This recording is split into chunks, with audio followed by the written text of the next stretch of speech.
ST कर्मचाऱ्यांच्या वेतनाच्या मुद्द्यावरून आता महायुतीमध्ये श्रेयवादाची लढाई रंगली आहे का, असा सवाल उपस्थित झालाय। एसटी कर्मचाऱ्यांच्या वेतनवाढीचा प्रश्न निकालात काढण्यासाठी उपमुख्यमंत्री शिंदेंनी बाजी मारल्याचं दिसतंय।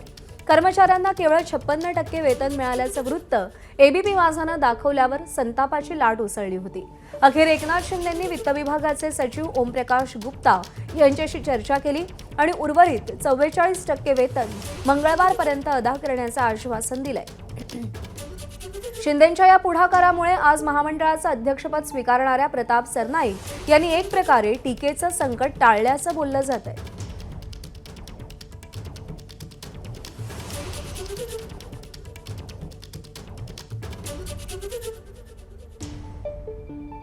सूरज सावंत आपले प्रतिनिधी सध्या आपल्या सोबत आहेत।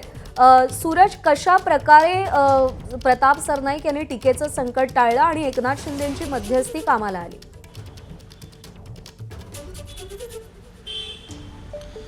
प्रज्ञा, नक्कीच आपण पाहतो की वारंवार एसटी महामंडळ हे अनेकदा अडचणीत आलेलं आहे। ते म्हणजे कर्मचाऱ्यांच्या पगारावरनं, त्यांना मिळणाऱ्या सुविधेवरनं किंवा कमी येणाऱ्या पगारावरनं।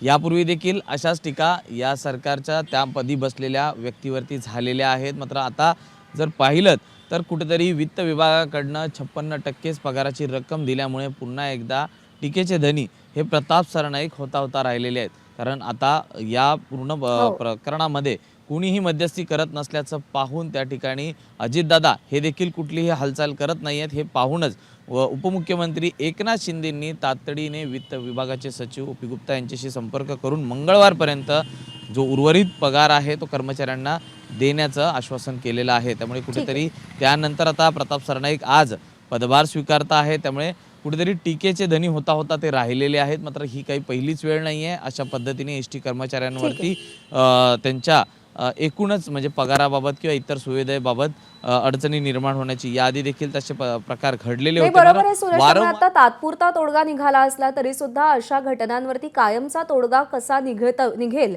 हे पाहणं महत्त्वाचं आहे। धन्यवाद दिलेल्या माहितीसाठी। एबीपी माझा, उघडा डोळे बघा नीट।